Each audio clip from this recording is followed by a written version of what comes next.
Hariom everyone, welcome to this class on Kathopnishad. Start with the chanting first.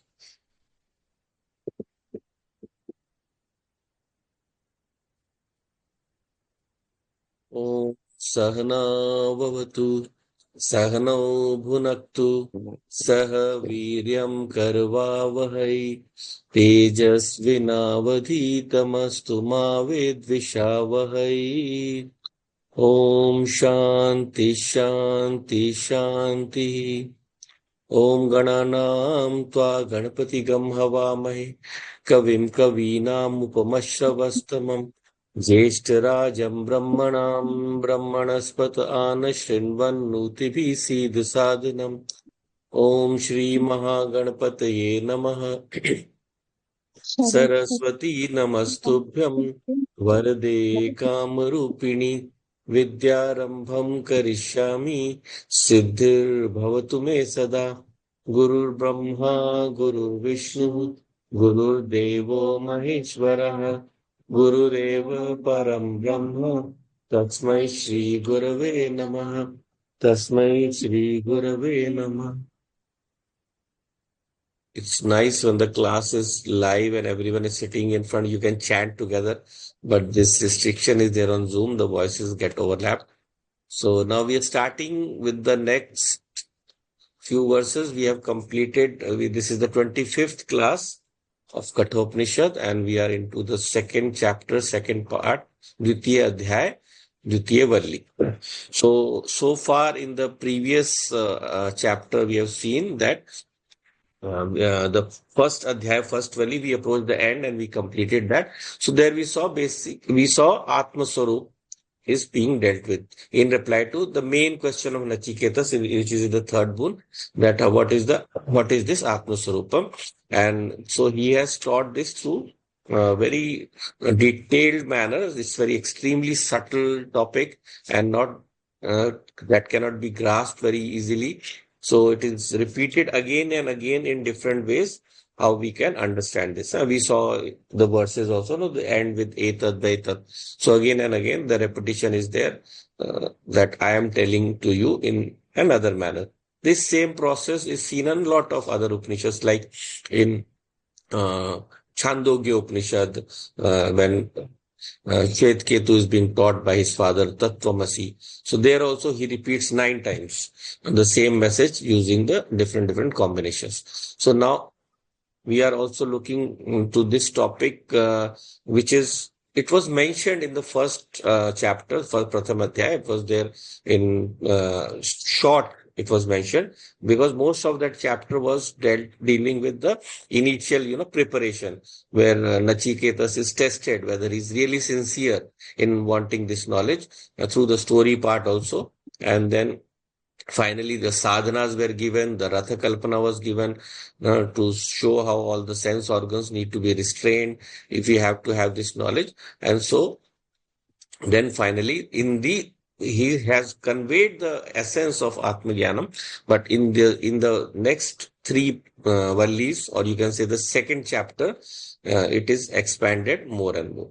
Right? So we are into this now second chapter, second valli, first part. द्वितीय अध्याय द्वितीय वल्ली पुरम एकादश द्वारम अजस्य वक्रचेतसः अनुष्ठाय न शोचति विमुक्तश्च विमुच्यते एतद्वैतत् पुरम एकादश द्वारम अजस्य वक्रचेतसः अनुष्ठाय न शोचन्ति विमुक्तश्च विमुच्यते एतद्वैतत्. So, Puram Ekadasha Dwaram. This is a city of 11 doors. Ajasya, without being having any birth, Aja, and Avakra Chetasa, of simple nature, saral, simple and pure nature. We'll see more meanings of this word. So, Anushtaya, when one is doing this Anushtaya, when is entering this discipline, or one when perfects this discipline, na shochati, there is no sorrow. and vimuktascha vimuchyate. Such a person is liberated. Etad vaitat he nachiketas. This is the Atma that you were talking about, that you asked about. This is, I am repeating through this verse, right? So now we go to the last part of the first line, ajasya and avakra chetasa. So here we are talking first about the consciousness, right? So consciousness is being talked about, and it is of the nature of aja. It is unborn, ajasya. So it is unborn, means it has no starting or even ending point, which is emphasizing, in fact, the infinite nature of this Atma. And another word for this, avakra chetasa. Vakra is what? Vakra, actually, here it is translated. If you look at the Hindi translation, it is saying saral, simple, huh? Or it is saying Vishuddha Jnana Swarup. It is saying of the nature of pure knowledge. Now, how this is derived is, it is in this way that we will talk about the body in this mantra also. Body is having many bends, vakra. So vakra is crooked, right? And avakra is something that is not crooked, something that is. So because this Atma is without any shape or form, therefore it cannot be bent, it cannot be molded into a shape. That is what the word conveys. Avakra, and of the nature of consciousness, chetasaha, right? So this Atma is there within this body. What is this body? Puram Ekadasha Dwaram. Right. So this body is a body, is like a city, Puram, with Ekadasha Dwaram. So with 11 doors, right? 11 doors. So those who have read this in the Bhagavad Gita, there it is Navadware Pure Dehi. And there it is 9 doors, right? 9 doors this body has. So here there are 2 more are added, because what are the 9 doors? We have 7 in the face itself, right? From the Jnanendriyas. So we have the 2 ears, 2 eyes, 2 nostrils, the mouth, right? And then we have the lower part of the body, but 2 are the outlets for our we call the Shishna and Guda. We are using those to ejaculate, remove the unnecessary materials, right? And then there is one more down below, that is we call the Nabhi, that is the navel. And the other one is the Brahmarandra, that is through which the soul lives for us upasaka, not for everyone. Okay, so now, what is the specialty about this 11 doors? So, the Jnanendriya are the doors through which input comes in. Only input can come in. So, from outside we get. And then the Karmendriya, from which only output goes. Only outside. So, the hand and feet are not included in the Dwara. They are not the exits, but the lower ones, they are also kind of Karmendriya. Right. So, Karmendriya are those. Upastor. Upastor, Guda. So Upastor Guda, they are also, you can say, exit points for the body. Now that leaves you with these are the 9 are the main ones through which constant exchange is taking place. The 10th one, Nabhi, is one where exchange is not taking place. You will say it is closed, but there was a time when it was open. What was the time? When we were not yet born, yeah, in the womb, right? In the womb. So in the womb, through that, our mother was connected to us, and we were taking in nutrients. So that was one more entrance that was available to us, but after birth, it is disconnected, right? And then finally, the Brahmarandra, I told, it is the exit part through the head through which the soul of the upasaka goes out, right? So for someone who has attained moksha, liberation through jnanam, for that person there is no death, no leaving the body also. He is liberated. So even while alive also he is liberated. But for this person who is we call a sadhak, upasaka. So he has surrendered to the Lord, the highest Lord. And through this surrender, even though his knowledge is not complete, it is said that he will go to Brahmaloka. He will go to Brahmaloka, where Brahmaji himself will teach him the self-knowledge. because his bhava is that he wants to be liberated, but the knowledge has not been conveyed to him so far. And so from there, he will go for liberation. So this is called krama mukti. It is a technical term. We use it krama mukti. So serially, it is a step by step process. So this Napuram Ekadasha Dwaram is representing basically this body, a body in which this consciousness is functioning through. It's residing, right? But very, very carefully, Vakra Chetasa means it is also outside the body, right? If you remember, the earlier we did the steps of the consciousness. So we read about the consciousness being not being a part, product, or property of the body. Then it is an independent entity which is pervades and enlivens the body, separate from the body. Then third is it is not limited by the boundaries of the body. And then fourth, continues to survive even after the fall of the body. And then fifth, that continuing consciousness, why is it not visible or it is not detected? Because that continuing consciousness cannot transact. Not because it is absent, but because the transacting medium is not there. The medium has gone, right? So in this way, we saw in detail also through examples how this consciousness is not able to transact, and yet it is still always ever present as the infinite consciousness. So this consciousness is now functioning through this body, which shows that we have to somehow and learn to separate these two. I have to identify myself with that consciousness. And who has to do that? Anushtaya. Anushtaya is, I have to do that anushtanam. I have to sit down in meditation and I have to separate mentally this consciousness from what is normally my thinking, that I am the body. That is because I observe the body move, I observe my hands move. So this, I have to learn to separate. So what is the separation? Jivatma. The Jivatma is the reflected consciousness. Be very careful about that. Jiva is not the original consciousness. He is the reflected consciousness. So if we remember in Drigdishya Vivek, anyone can tell the verse? Geeta ji? Om. Hari Om, Hari Om. Drigdishya Vivek में क्या था? साक्षिना पुरुतो भाति.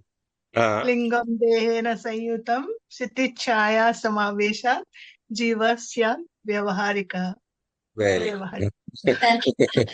So, Sakshina Puruto Bhati, this Sakshi, this inner consciousness is there always shining. Purata, even from the beginning, it has never separated. So, therefore, Sakshina Puruto Bhati, always shining that consciousness. Linga Dehena Sanyutam, that original consciousness connects with the Linga Deha. Linga is the indicator, something that points you to something. So, that Linga Deha is the subtle body, the manas, through which the consciousness can be reflected, right? Linga Deha. Then Chitti Chaya Samavesha. Then the Chitta Chaya is formed, right? The Chitta Chaya or the reflection of the consciousness is formed. So once that reflection is formed, then Jiva Syat Vyavaharika. Then the Vyavaharika Jeev is born. So Jeev is not the original consciousness. He is the reflection of the consciousness, right? वो चेतना की छाया है. So even in the initial part of the Upanishad, we saw that Chaya Tapo Brahma Vido Vadanti. So these Jiva and Paramatma are like Chaya and Tapas, at light and shadow, right? So Jiva is like a shadow, right? We when light falls on something, shadow is formed, no? A shadow is formed. So when this shadow is formed, through that shadow, we attain an entity which is not real, which is not there, but still appearing. It has no reality of its own, right? So here also, this Jiva is also like a Chaya. Is also like a reflection. But what is his true nature? His true nature is original consciousness only. If I remove the mind, if I remove the reflection, who will the Jiva merge back into the original consciousness? The reflected consciousness will go away. So this Jiva is the combination, we say, is a combination of this reflected consciousness and the Chit Chaya, which is the reflected consciousness, and the mind and subtle body through which it is connected, right? So that is what we call the Jiva. So now what we do here, Anushtaya. we sit down in meditation, right? We sit down in meditation and we try to separate this, which is called Shravanam, Mananam, Nididhyasnam, right? So we listen to the Shastra, we learn about the nature of consciousness, and then we internally meditate. And when I meditate, I separate myself. No, I separate myself from all of these things that I've superimposed upon myself. The man, buddhi, chit. So mano, buddhi, hankar, chitta, ninaham, na cha shrotra jive, na cha ghrana netre. न च व्योम भूमिर्न तेजो न वायु चिदानंद रूप शिवोहम शिवोहम. So Shivoham, that consciousness I am. How can I realize that? How can I connect to that? Mano buddhi ahankar chittani naham. Man, buddhi, chit, ahankar, all the four components of that internal instrument, inner instrument, the antakaran, I am not, I am negating. And nacha shrotra jivhe. So I am negating all the jnana indriyas. Then nacha vyoma bhumir na tejo na vayu. All the five elements of which this body is formed, I negate. And I negate and I reach Chidananda Rupa Shivoham Shivoham. So this, when you put together this training, this segregation from the wrong notions, this has to be done. And once this segregation is complete, it is absorbed into our mind in a meditative state, then this is called Nididhyasana. So therefore, Yamadharma Raja says Anushtaya. So Anushtaya, you can say Vedant Vicharam Kuru. I do Vedant Vicharam. And then after Shravan, Manan, Nididhyasana, I will be established. Then what will I get? What will I get? Because, everyone today is busy. We don't have time. Time is the biggest problem. Everything we can get, even money people are ready to give, but time has become very difficult to attain commodity. So if I have to give time to study this, there must be some value I should derive from that. No, some without value I cannot give time. And to value, I should know what I will get out of it. So here, value is proportional to the return, right? So what is the benefit? Na shochati, the greatest benefit. You will not have sorrows in life. But you will have to properly understand Vedanta or your nature. So you will not grieve in life. You will not go through depressions in life. So because what is depression? When there is absence, when there is some absence, then other problems will come from all sides and give you trouble. Now you have some kind of lack in your life. So different people, they give different reasons for depression. But the problem is basically through the human mind and through its anxiety, right? Anxiety. And Vedanta is the solution. It is not one of the solutions. It is the only solution, it is said. So suppose of connectivity with the Supreme. Yeah. So suppose you feel that there are other methods, Vedanta will say, you can try and come. You can never get out of sorrow by any other method. Right? So therefore, Yamaraj says, na shochati. You won't cry, you won't have any kind of pain. And then what next? Vimuktascha vimuchyate. You will enjoy liberation even while living. Right? So vimuktascha, you are liberated here itself. Yeah, so this is the uniqueness of our teaching, the uniqueness of our Vedantic teaching or the teaching of our Sanatan Dharma. Because, other religions, they cannot promise you freedom there. They don't use this kind of logic. They say you follow our religion, you will get a ticket to heaven. So all enjoyments are going to be achievable to you by going to some other loka. So you cannot verify. It is so tragic. You cannot verify. It is only a question of believing. Therefore, Vedanta is what it promises you freedom here and now. It is a challenge. You try and see for yourself. Therefore, Vimuktam is Jivan Mukta Bhavati. He will enjoy Jivan Mukti here and now. So not only is there freedom while living, after that, he enjoys freedom while liberation here also. So, and what do you mean liberation after death? Whenever you say liberation after death, it means freedom from punarjanma. You not be born again to realize your unfulfilled desires. Because the moment you understand your true nature, everything is within you. And then your true nature means you have nothing more to desire. So we'll go to the next one.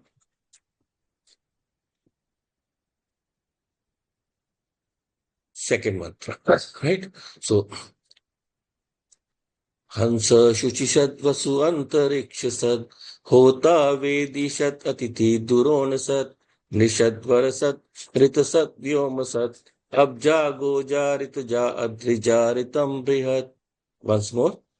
हंस शुचिषद वसु अंतरिक्ष सत होता वेदी सत अतिथि दुरोण सत निषद वर सत ऋत सत व्योम सत अब्जा गोजा ऋत जा अद्रिजा ऋतम बृहत.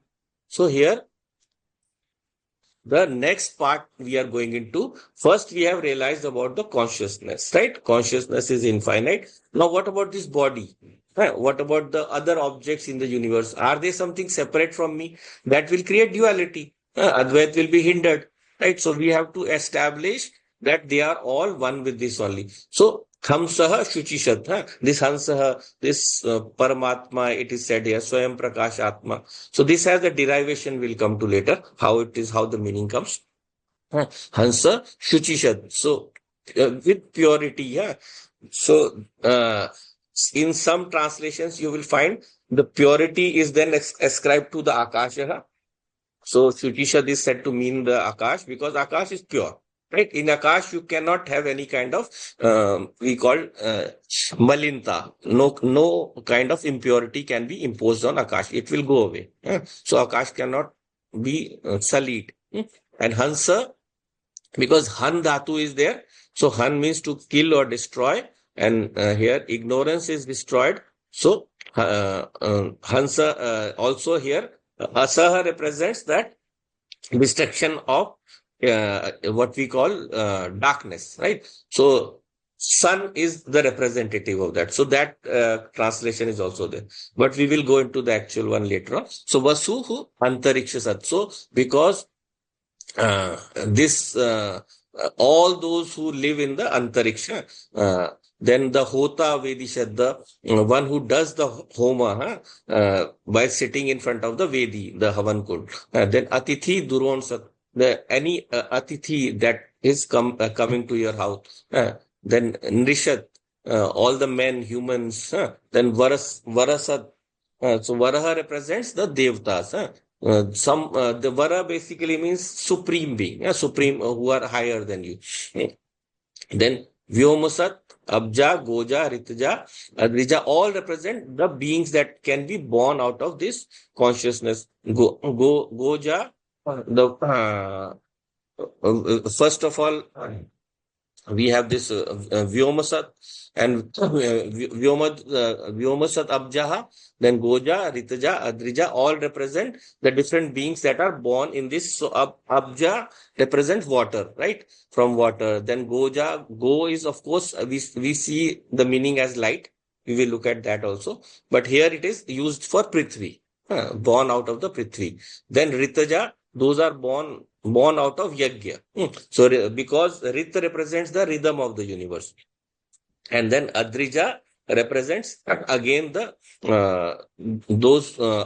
Adrija represents those who are born out of the first creations that have come into being, right? First creations. Sacrifice is followed by the you can say in the those who reside in the heights, so mountains. So there, and then Ritam Brihat. All this is born from the Ritam Brihat. So now when we look at the meanings, if we go in a short summary, the short summary is that this Atma is one that dwells all over in the universe. It dwells in the heavens. As air, he dwells in the sky. As fire, he dwells in the sacrificial altar. And then as a guest, Atithi, he dwells in the house. So Duron is actually means lota. It is used like in for Dronacharya also, that word is used there. Measuring. For measuring, I think we use that. For measuring, yeah. So there, but where does a person usually, when a guest is coming, where do you measure him or where do you make him stay? That is in the house, right? You in your house. So Duron here represents the house. So then again, born in the waters, on the earth, and from the sacrifice on the mountains. So all that is rhythm. So now first we'll start with this word Hamsaha. So Hamsaha represents, uh, in essence, the nature of the soul. Soul as me, as my own self. So Sa, Soham or Hamsa, they are similar words which represent Aham, Saha. I am that. I am that Atma. So that Atma is. So Hamsa mantra is used in lot of the different suktas. Not in Puru Sukta, but in the other ones it is used a lot. Devi Sukta, Medha Sukta. So that word is used towards the end as the verse where the Atma is being revealed. So Hamsa represents this Atma which is Shuchi, which is full of purity, which has no impurities, right? So therefore it is the it is the one through which everything is manifested. Now we come to the next important word, Sat. So Sat is there after every word. So why is it there after every word? So the simple translation gives you the idea that everything is a manifestation of this Atma. But what is the meaning of Sat in terms of the nature of Atma? Satchit Anand Swarup means it is the one from which everything derives its existence. Sat means existence, right? So we saw earlier also about Sat. How do we understand Sat as the substratum for everything? So Sat is what? Whenever we look at an object, we were talking about Drig Drishya Vivek. So there also there is another verse which tells about the five things that are there in every object, right? Five things that are there in every object. So out of that, out of these five, asti bhati priyam rupam nam chetya ansha panchakam. In every object, asti, existence, bhati, consciousness, and priyam, joy, and nam and rupa. So these are the five things that are present in every object, right? So whenever I look at an object, this is a object, and it has a shape, and a name and form. Then it has existence, it has joy, and it has uh, consciousness. Consciousness, because everything is held together by this consciousness, right? So now, How does it has joy? joy, because anything can give you joy in a way, at every object, to you or someone, anyone, right? So, so even if it is giving you pain, by pushing it away from you, it can give you joy. Yes. So both ways.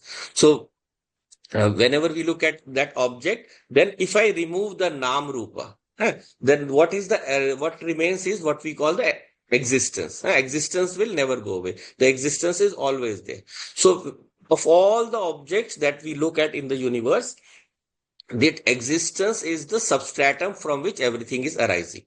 So in this way, when I look at me around me, all the objects are name and form, but I remove the name and form mentally, it won't go away. Mentally, I remove the name and form, then this name and form will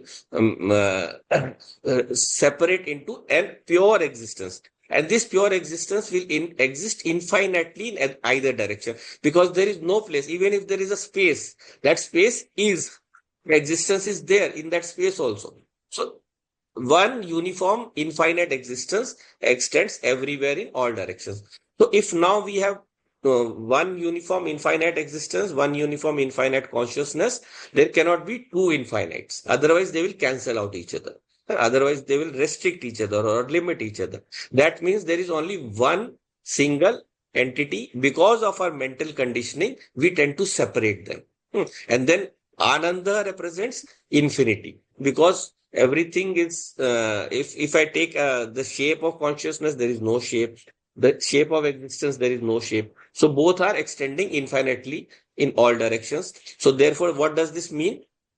That this, even the directions disappear.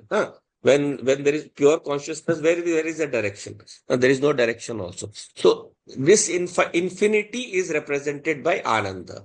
How? We saw earlier also, because when I am infinite, all objects are included within me. Then I don't need to attain any object, right? So that is the highest joy.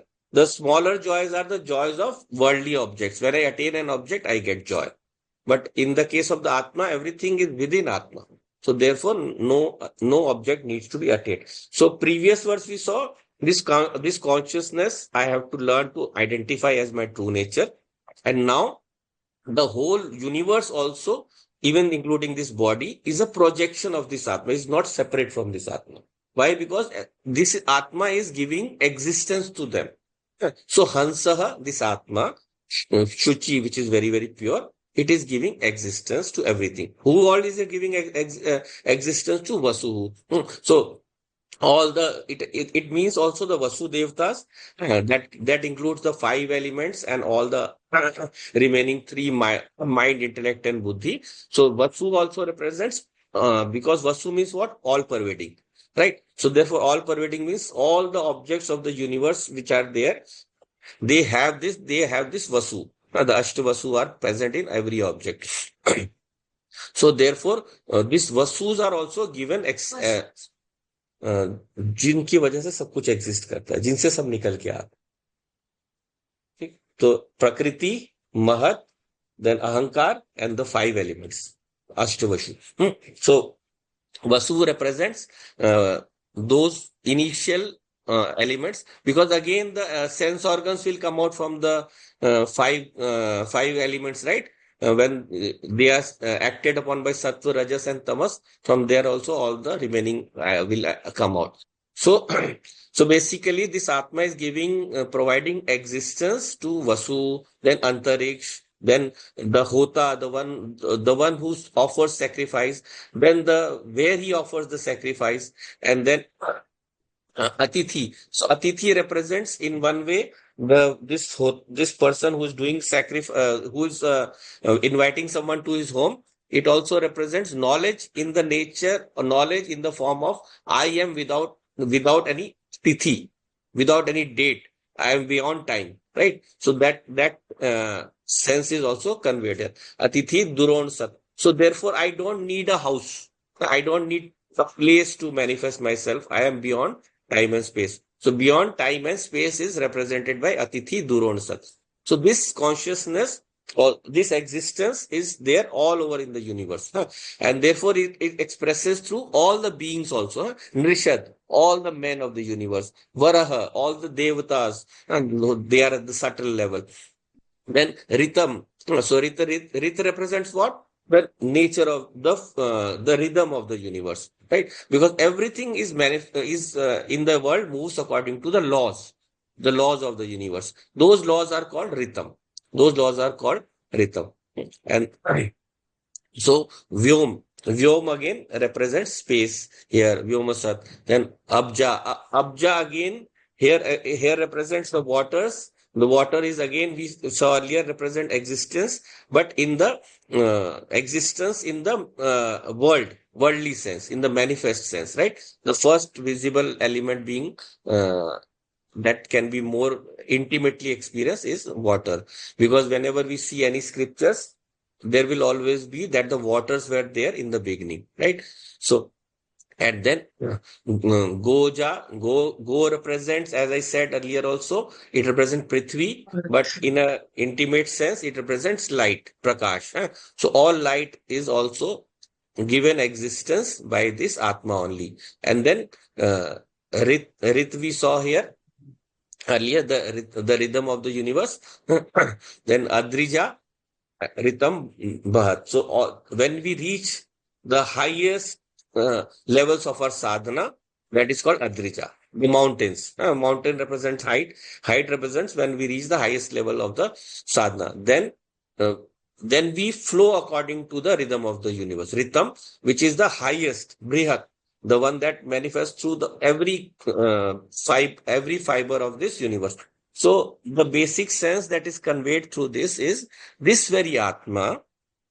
It provides existence to each and every part of the universe. From it, everything has been manifested, from which everything has been born out of. And therefore, this Atma is of the nature of Sat or existence. the highest existence beyond any borders or any kind of limitations, right? So now what we have done is we have established first that this Atma is of the nature of consciousness and infinite, now of the nature of existence, infinite. So now we can logically conclude that both are the same only, both are one and the same only, right? So this Jivatma residing in my body is manifesting the whole of the visible universe, all of the uh, objects that I can see. So once this uh, expression dawns on me, then I can easily relate myself to the whole of creation as manifesting out of me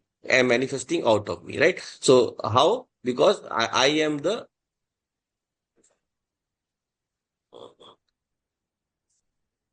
it's a double screen. Okay. So when I have learned to identify the consciousness aspect, the existence aspect, and understood their oneness, then I will know very well that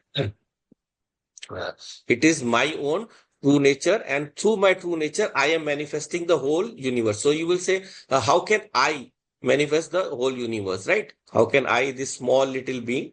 Because we have the mistaken impression of always thinking of ourselves in the body or as the body. Because of that, we think that how can I have manifested the universe? But this, the creation, the Lord has given us this example for us, even at our level.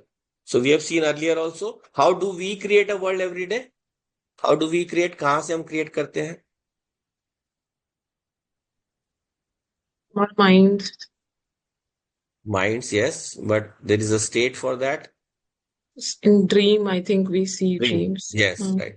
Dream. So in dream state, every day you are creating a universe without any material, without any kind of objects, without any kind of, five elements. Your whole, even this body is gone, nothing is there, right? So through the mind stuff, I am creating the objects. So I am the tiger in the dream. I am the lion in the dream. Everything I am only.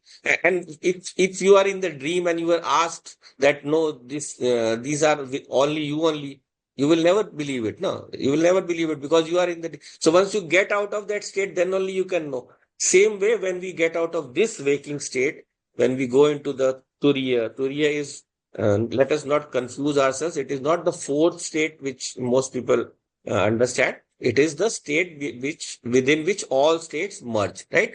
It is the highest stage, the state where there is no division, right? When there is no division, how can you call it a state? That is why whenever we are talking about meditation and meditational states and states of consciousness, they are not states of consciousness, they are states of identification, right? States of identification. So I can be identified to my three states, jagrit avastha, sthula avastha, sukshma avastha. But I can also be identified to the different reflecting mediums. So I can identify to at the lower level the jiva, this mind body, but at the higher level I can identify to Ishvara. Right, so that helps meditation. A lot of people think that those are separate states of separate states of consciousness. No, but they are not separate states of consciousness. They are a association of your consciousness with different reflecting mediums. Right, so in the tantra you have Sadashiv, then you have Devi in her different forms. So then you have Maheshwara, Shiva in the controller of the manifestation, and so on. So there also you have in the uh, Shri Chakra, you have 44 elements. So it is not that you are going into some different state of consciousness there. Through association with higher entities, you can get a more purer mind. But ultimately, nothing is more higher than the original consciousness, which is infinite. Ultimately, you have to reach there only, right? So within you, recognize the consciousness as the infinite consciousness functioning within you, and then you start to unravel it, start to remove the limitations, right? Start to remove the limitations. So once the limitations are removed, you will be able to get into the state where where all the objects are disappeared. And what happens in that state of meditation, that I have removed even my body. So all relationships are gone, all connections are gone, everything has disappeared into the one infinite entity that I am. Once that is done, and then what happens when I come out of that? When I come out of that, then I realize the possibility, yes, that infinite consciousness has projected all this universe of names and forms, right? So that means I am all those names and forms. They are not separate from me. So that brings within you what we call the next stage of what we call samatvam, samabhav. So you hate no one in the universe, even evil, even wrong people. You don't have hatred. You can seek to reform them. You can seek to change them so that they don't disturb the rhythm of the universe. They don't disturb dharma, right? So dharma is what that holds together this universe. But when adharma is succeeding, it is within our rights to somehow stop it and increase our dharma also. Because we want the universe should be sustained. That is what the Lord has manifested it for. Right? So once we realize our nature through that oneness of consciousness and existence, we become truly infinite. Right? We become truly, and that will lead us to the final liberation, which we talked about in the previous verse also. I'll just share the next one.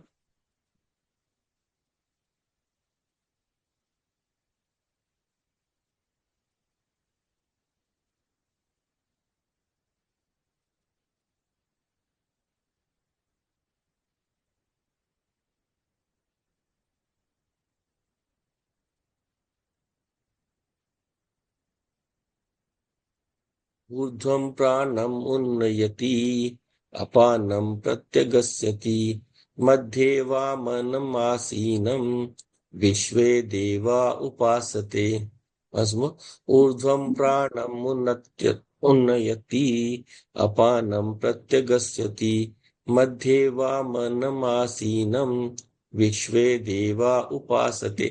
So the word consciousness is not here. It is carried from the previous verse. And that Hansaha, that Atma, what does it do? Urdhvam pranam unnayati. And this, it carries your pranam, urdhvam, upwards, right? So upward is outside. When you expel your breath, that is the pranam, the pran moving.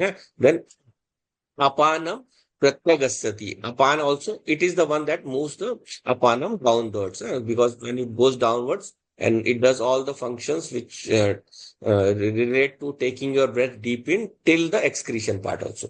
So apan does the job of excretion. And then madhye vamanam asinam. In between that atma is situated in the heart, through which it is controlling or through which it is giving power to this. And Vishwe Deva Upasate. All the Devas. What are the Devas here? What are the Devas within the body? Anyone can tell? Seema Rekha ji, Prashna Upanishad. कौन से देवता है? All the Gyanendriyas maybe. Yes, yes, very good. All the Indriyas. Gyanendriya, Karmendriyas and Gyanendriyas. all the, including the devtas of the mind and mind, intellect, etc. Right? So all the devtas are there functioning within this body, right? And it is the prana only which is the main one out of the devas, right? So there is a story we are looking in Prashna Upanishad also, where all the sense organs are saying, I am superior, I am superior. And then Pranam said, okay, right, then let's do one thing, let me just show you. And he started leaving the body. And then they all said, oh, no, no, no, please, please, please don't go. If you go, we'll all be gone. Right? So this pranam is the life force. So from this life force is the substratum from which all the remaining organs are, supported, or by which they have this existence. They all merge back into the all merge back into the pranam only. All of them, right? And then what about this pranam? This pranam also, the Upanishad is saying it is made to move by something else. That means it is jadam. It has no movement of its own. So we see the pran move all the time. So how is that so? Because it increases and decreases. So what does that mean? That means that it can also end. It ends, right, at one period of time. That means there is something moving it. There is something moving it. So that movement is being given to it by the consciousness, the Chetana. But which consciousness? Which consciousness? Not the original consciousness. Okay, original consciousness cannot move anything, it does not interact. It is the reflected consciousness, reflected through the mind. Right? So this consciousness reflecting through the mind is making the prana move upwards. It is making the prana move downwards. And in between this devta, this vamana, this pure consciousness, asinam, it is situated. And this is this very, very consciousness which is worshipped by all the devas. Because without this consciousness, nothing can exist. Yeah? And as we have seen in the previous verse also, no, all the devtas, all the beings of the universe, they owe their existence to this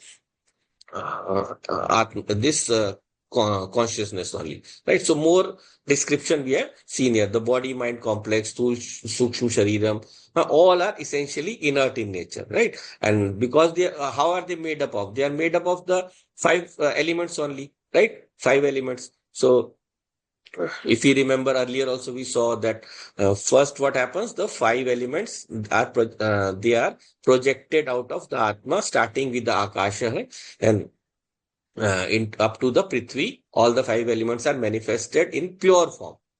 So that is what we call tanmatra. Tanmatra. So that in those tanmatra, then again they are acted upon by this uh, three gunas of prakriti. So three gunas acting on these five elements. So sattva, rajas, and tamas, they split them into three streams, you can say. Three streams. Sattva is what?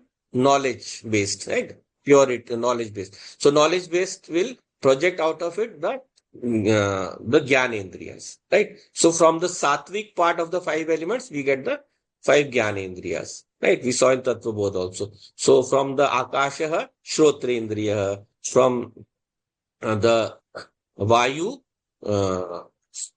the touch indriya, huh?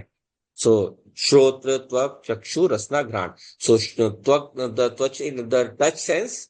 So indriya is the power. It is not just the outer instrument, right? So the hearing power, the touching power, right? Then the seeing power, chakshu. So the seeing power that is manifested out of Agni, and then the fourth one is the water. So from water, Jala Tattva comes the taste, Rasnaya. And then from the finally the Prithvi Tattva, from that comes the smell. So the five elements will split into the five five Gyanendriya in the Sattvic essence. Then the Rajasic. Rajasic is what? Movement. Right? Movement. So movement represents Karmendriya. So all the Karmendriyas will similarly one by one be born out of these five elements, right? From Akash up to Prithvi, all the five. So so Vak, Pani, Pad, Payu, Upastha. Vak, grasping power. Pani, the Vak, speaking power. Pani, grasping power, hand. Pad, the power of locomotion. Then Payu, the excretory power, and Upastha, the regenerative power. Upastha, or the power of joy. So all of these, all of the Panch Mahabhut are then manifesting all of these Jnanendriya, Karmendriya, and also the prana also, because prana is from the combination, from the combination of the Karmendriya. And then the man also is formed from the combination of the five elements. So all the five elements combined together in their sattvic essence to form the mind. So in the mind, all five elements are present. That is why the mind can take inputs from all the sense organs, right? So in this way, this all these five elements are making up making up all the devas within the body, Vishwe Deva Upasate, which then are moved by the pranam. The prana, of course, is for moving by the Chidabhas, right? We saw the reflected consciousness. So just like the sun, it blesses the mirror by forming a reflection. Once the mirror receives the reflection, mirror gets a new status. It becomes endowed with light. So that non-luminous mirror is becoming luminous. Why? Because it has taken the light of the sun. It has borrowed the light of the sun. Same way the mind also borrows the light of the original consciousness and begins to shine. It begins to function like a conscious entity, right? So Atma is like the sun and Sukshma Shariram is like the mirror, right? And Jiva is the reflected consciousness, the reflected sunlight. So this, and now this Sukshma Sharir that we have, it has become alive. And it makes the Sthul Shariram also alive because it is blessing the Sthul Shariram. So once the Sthul Shariram is given the thrust by the Sukshma Sharira, then the physical body also starts to move. So therefore, who is the starting point? Atma. From Atma, all the Sharira. In between, we left out one thing, Karan Sharira. Karan Sharira contains all the Vasanas. So all the Vasanas that we have, they are the reason for our taking birth. They are the unmanifest desires. So once the unmanifest desires, they manifest, then we are able to do the actions, karma, and then also gain the karma phala. Right? So now, what will happen at the time of death?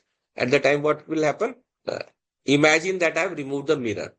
So I've removed the mirror, the sun will not be seen in reflected consciousness, even though it is always there. It is always the sun will not go away, but it cannot illumine any part which was being illumined by this mirror reflection, right? So, like I'm shining this mirror onto a room, a dark room. So that then it will no longer be able to illuminate that. So, same way, when this Sukshma Shariram will quit the body, this Sukshma Sharir will leave the body, that is death. So, there, what will happen? Atma will not go away. Atma is always there. But Chidabhas, that reflected consciousness. So, Sakshina Puruto Bhati, Linga Dehena Sayutam, Chiti Chaya Samavesha. The Chit Chaya, that reflection of the consciousness, that will no longer be available in the body. So, therefore, once this Chidabhas is gone, then the Sukshma Sharir will leave the body. So, here, this Pranam Unnayati, it represents this same factor only, that this pranam is moved by this reflected consciousness, and the panam also, the lower going value vayu is also moved by this consciousness.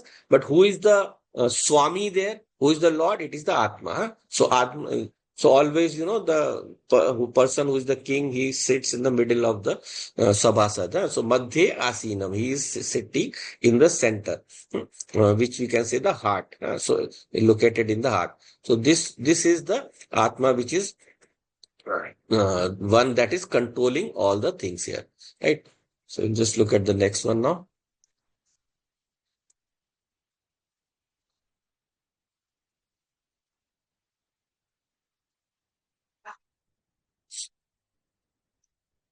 So fourth one, urdham pranam unnayati sorry, fourth one.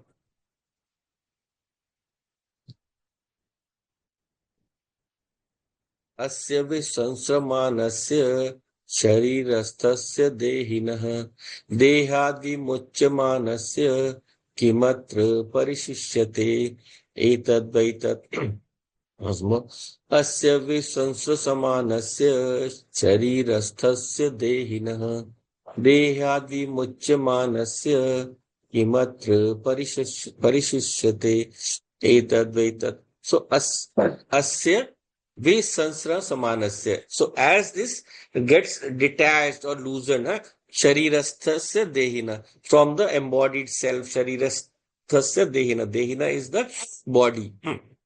And within the body, Sharirastha, situated within this body. So this Atma, which is dwelling within the body, Dehat Vimuchya Manasya Kimatra Parishishyate. So when it is released from the body, then what will remain? Nothing remains. So what is being said here is that this Atma is situated within this body. At the time of death, it is getting detached from this body. So once this Atma leaves this body, the body will merge back into the five elements, and the five elements will merge back into Prakriti. They will all disappear. So therefore, nothing remains. So what remains after that? That is the Atma only. So this is the one part of the answer where he asked Nachiketas, what remains after death? Right? What remains after death, he asked. No? So this is what the answer to that, that after death also, this Atma will be there always. This Atma will be there. So now we have seen, so far we have seen, all of the four stages through which we reach the realization that I am that infinite Atma and I am non-separate from everything else. So now I remove my identification with the body totally, that when this body is not gone, still this Atma will be there. So this Atma alone is blessing the body with life. So when this Atma will leave, or because of the reflected consciousness, because of the mind going, will leave, then the body will go away, but the Atma will always stay there. Atma will always be there. Because where can Atma go away? It is already everywhere. We have established that. So now, therefore, before you understand this section, this thing about Atma, that it is all existence, all existence and all consciousness, it has to give up all kinds of body attachment. So Upanishad here wants to prove that when the Atma is present, the body is alive. When the Atma is absent, the body is dead. Therefore, Atma is what? The Karanam. It is the Karanam for the very life of the body. Previous mantra we saw the Atma moving these two. And then when the Atma will go away, their movement will stop. So it is the reason for their movement, and it is also when its absence is there, the movement of it will stop. So therefore, the Sharirasthasya Dehina, this Dehina, this indweller within this body, it is available in this body. This Chidabhas Rupatma is talked about here. So where is this Chidabhas we saw? In the mind, right? It is reflecting through the mind.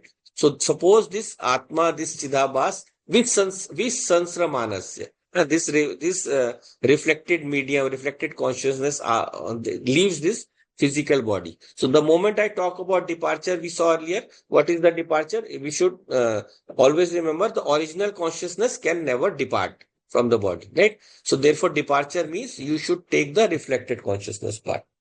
Reflected consciousness will leave the body. Therefore, this reflected consciousness or Atma, Visansra Manasya, leaves the body. And when does it leave the body? When the mind, reflected consciousness or Sukshma Shariram leaves. When the Sukshma Sharir leaves, the reflected consciousness also leaves. So therefore, along with the reflecting medium, suppose the reflected consciousness leaves. So in fact, we use the word, when someone dies, we say he is gone. वो चला गया है ना. So who do we refer to? So we cannot refer to the physical body. The physical body is already there. Physical body has not gone. So it is very much there. So what it can refer to? It can refer only to the Atma only, right? And not to the original consciousness, because it cannot travel anywhere. So therefore, whenever we say he has left, he has gone, it refers to the reflected consciousness alone. This reflected consciousness, it goes from one loka to another loka till its ignorance is not removed. So whenever I say reflected consciousness, you should include the reflecting medium also. Together they will go. Sukshma Sharir. Therefore, they are inseparable. And therefore, Visansra Manasya, when it leaves the body, Dehat Vimuchya Manasya, when it gets separate from the body, then what remains in the body? What remains? So we cannot answer this, because what remains is not perceptible, right? We can't perceive it now. There is no medium for it to perceive it. So therefore, what is left here is from the previous mantra we have to infer that infinite consciousness, that infinite existence still remains. Just like we saw in the case of the object.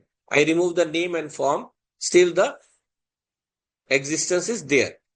Existence is always there. So Sat wahan rahega hi hamesha. So the same way, the body is gone, right? The shape. Body is the shape only, is the shape. So this body is gone, life is gone, intelligence is gone, the perceiving faculties are gone, hearing faculties are gone. So therefore, there is no one to respond. There is no one to respond from inside. So who has gone? The reflecting medium and reflected consciousness has gone. What remains? The original consciousness, which will always be there. And that is etat vaitat. That is the consciousness you were asking for. Hey Nachiketas. The consciousness that is blessing the body, or which is originally Brahman. Brahm. Right? So this is the conclusion. So if you look at the series now, first mantra, consciousness, I learned to separate from my body. Then this consciousness, I learned that it projects the whole world of names and forms, right? And then this consciousness is moving the pranam and apanam. It is the cause for the life force. Prana is what? The life force, right? The life force. It is the life force that is moving in the body. And that life force is moved by this Atma only. And when this life force along with the subtle body, it all leaves the body, then what is left here? The reflected consciousness disappears. Only the original consciousness or this original essence remains everywhere. But why is it not being perceived? Because there is no reflecting medium. And just like we told about the consciousness, the original consciousness is not perceived in the absence of the body because the medium is not there. Right? So electricity is flowing through the wires. I need to plug in a bulb, then it will manifest. If the bulb is not there, that does not mean that electricity is not there. Right? So in this way, we learn to understand that this reflected consciousness is gone, but the original consciousness ever remains. It never disappears. It is always there. So that is the consciousness that we are talking about. The one I have to realize my true nature as. If I realize that, then I will never die, because that reflected, that original consciousness does not die. That Brahma Sarup, that Atma Sarup, it never dies. So if that Atma Sarup ever remains, I will not need to take any more birth again. Right? My Sukshma Sharir will merge back into the elements. Okay? So we'll wind up for today. Om Purnamadav Purnamidam Purnat Purnamudachyate Purnasya Purnamadaya Purnameva Vashishyate. Om Shanti Shanti Shanti. Hari Om Shri Gurubhyo Namaha. Hari Om. Om Tat Sat.